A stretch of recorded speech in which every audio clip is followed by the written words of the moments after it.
Welcome, everyone. My name is Christina Taylor. I'm president of Verify Protect, and I have Melissa Sheeler here. Good morning. She's the account management, relationship management, and I'm sure if anybody is a member, if they've spoken to Melissa, they probably know her better than me. Well, we're going to give you a demo of our new platform this morning, and we hope that you'll find it as good as we do. We think it's got a lot of new features and benefits that will help you. It's a lot more streamlined and easier to use. So we're going to get started and log in.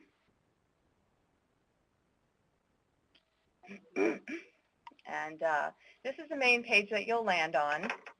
And it has a typical navigation bar at the top, admin requesting a report, seeing results, statuses, and logging out. One of the features that we really like about this system is the ability to send messages to you as a member, messages that are specific to you, specific to your report. So you can log right in here, and anything we need to tell you is going to be right there for you to see.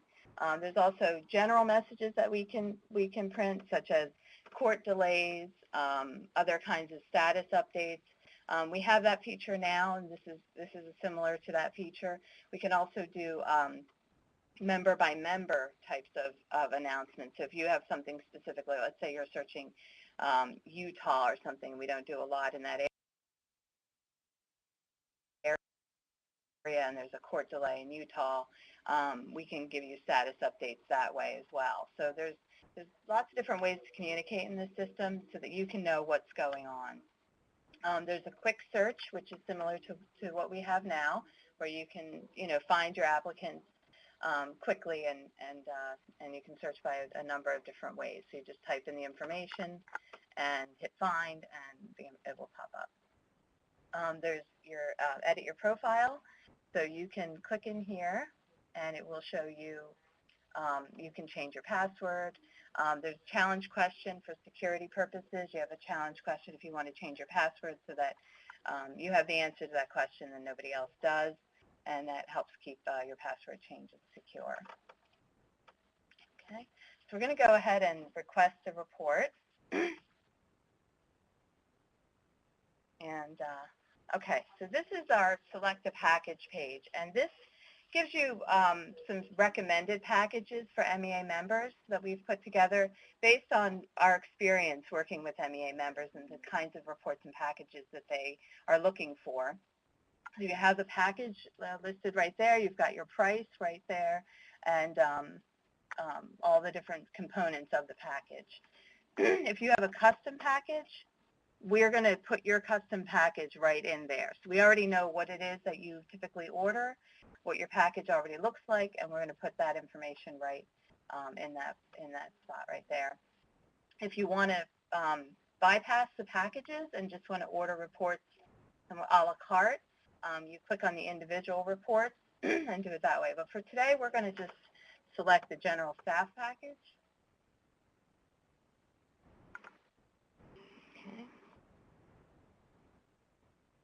Okay, and Melissa's going to enter some test information. We don't want to enter live information for this test. And what it'll do is it prompts you for this different information. Some of this is because Chrome remembers. But if you type in a zip code, it automatically looks up the city and the state for you. So it saves you a bit of typing, makes it quicker for entry.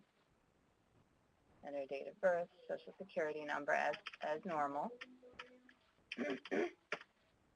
And also, if you notice on the bottom as she's typing, there's something called Save as a Draft. So you can save this. So if you're in the middle of typing and you don't have enough information, or there's something that you want to come back to later, you can just save it as a draft. It won't process any of the reports. It will just put it in the system based on what you've typed so far. So you can also add AKAs. This is especially important if you do education verification and we need to know somebody graduated under a different last name or maiden name or something along those lines. And you can add, I believe it's fairly unlimited. You can add as many of those as you like. Yeah, it's unlimited. Yeah. And then there's additional information, and this is more for your purposes. There's reference, so if there's something specific you want to reference about this applicant, if you want to put the position that they're applying for in there, you can type in what they're going to be doing. Any special instructions. So if you want us to handle this with any particular kind of care, anything you put in there will be seen by the representative who's processing the order, and they'll act on those instructions. And other information is just sort of a catch-all, any miscellaneous things that you want to make a note of. Okay, let's continue. Now, based on the, that's right. So this also does that checking that of the Social Security number. This is telling us that a Social Security number that starts with a 999 is invalid. So this will do a quick check of the Social Security number to let you know if there's something about this particular about the Social Security number that's unusual that you should be alerted to.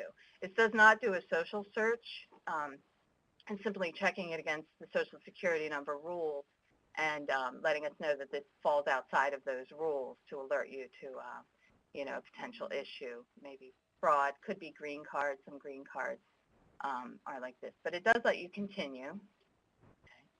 So it doesn't stop you there. It just lets you know what's going on, and you may be fully aware of what the situation is, and it's not a big deal. Okay. Now it gives you the estimated price up here, so you know what you're going to be paying for this report. And as we add different things into the system, it calculates the price as you go. So. All right, so we've got the Social Security trace up here, employment, and then other report search types. And what this does is just helps you jump to different places on the application. If you have a particularly long applicant, or you're doing a lot of different searches, you can jump around the page using those buttons. Okay, so we're going to enter the employer. And what's neat about this system is it has a whole drop down of all the different types of, lots of different types of employers. I'm not going to say every employer is in there, but there are a lot of employers that are in there. And if they use the work number, these are the ones that are already preloaded in there. We already have the company codes, so you don't need to supply those.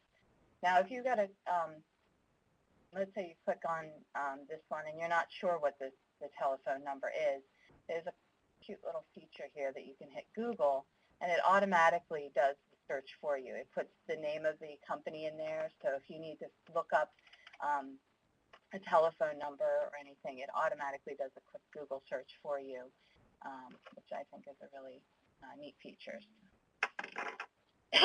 And there's a note here. If you didn't want us to contact the employer, don't include it as the employer in there. All right, so we're just going to enter some basic information.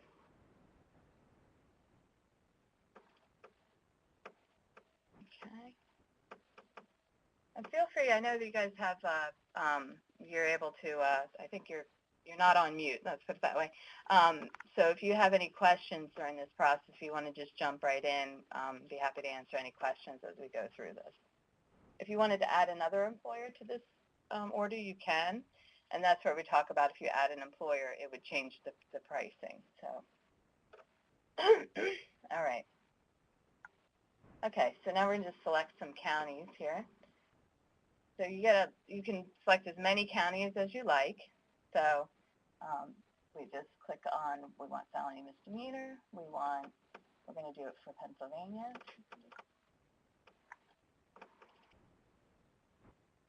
And then I'm just going to type in the zip code there. Find that county. And it fills the county right in. Okay, so we add that to the search order. And there's no fees associated with that. If there were fees, it would change your estimated price. Okay. The multi-state has been ordered. If you go down under the employer, multi-state has been requested. If you have a consent form, especially if we're doing employment verification, I know a lot of you automatically fax over the employment verification or the consent form when we order employment verification. But here you can upload that consent form. You can upload any kind of document that you like. So we can just choose a file, And if you have it scanned in, you can choose a file and then pick the consent form. And then if you have another file, you can just add a file.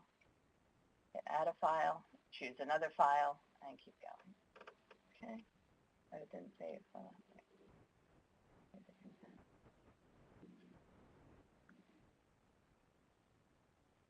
Okay, and then just hit submit.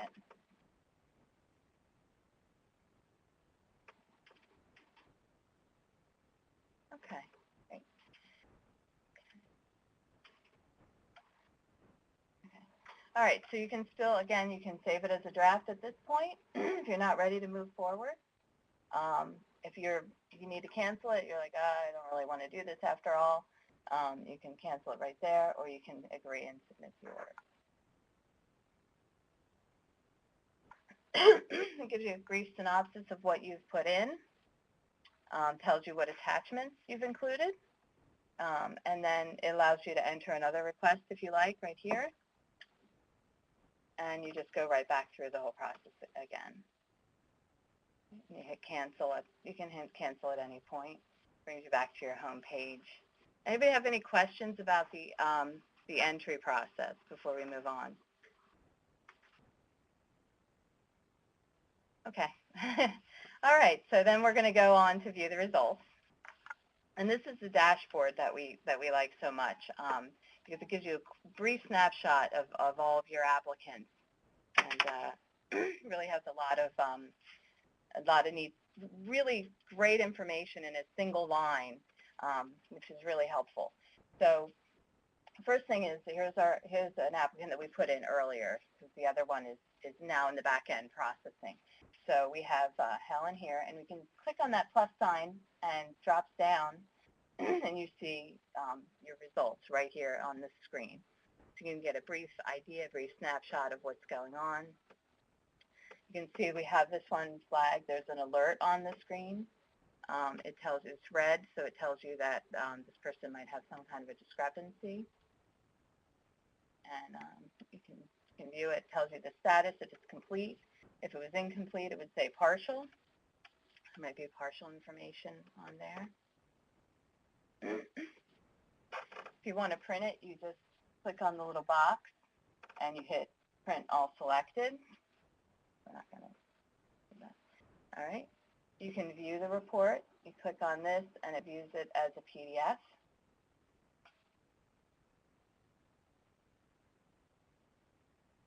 If it comes up. There it goes. And so here's your full report for you to download. You know, you can save it, you can print it, whatever you typically do with the report. All right. Excuse me. And then these two little, one envelope and one letter here. The envelope here is for you to contact us. So if you need to contact us about this particular order, you can just click on that and it will, it pops up an email which has a reference of this applicant in it. You just fill out the email. Oh, we're not going to do that. The email's not open at 6:1. And then you can just pop that up and it, you can tell us whatever you need to tell us about that, and we can get right back to you. And that's all part of a lot of communication avenues in this system that save you a lot of time and also give us the information we need so we know what we can act on. And then there's the adverse action notices. We're still preloading because the CFPB has some changes to the adverse action notice, so we're still loading in those the new adverse action notices. So, but they are right here. So when you need to print out your adverse action notices, you just click on that button, and your adverse action notices are right there for you for what you need. And it's pretty straightforward. Can't think of anything else. This is a little legend down here. It tells you what all the little icons mean across your dashboard, so you'll know what it is that you're looking at. If you want to order more searches for the applicant, that's what that little green arrow is. So if you, let's say you only ordered a few reports and you needed to add something, you need to add an MVR, you need to add an education verification, something like that, you simply click on this button and it will pop over to your applicant. And here's your menu of services. You just click off whichever ones you want to add to that person, and off you go. I can't think of anything else. Does anybody have any questions? No questions? Okay, well then hopefully we've covered everything that you need, and we really appreciate you joining us on this webinar, and we hope you enjoy the new system. Thank you.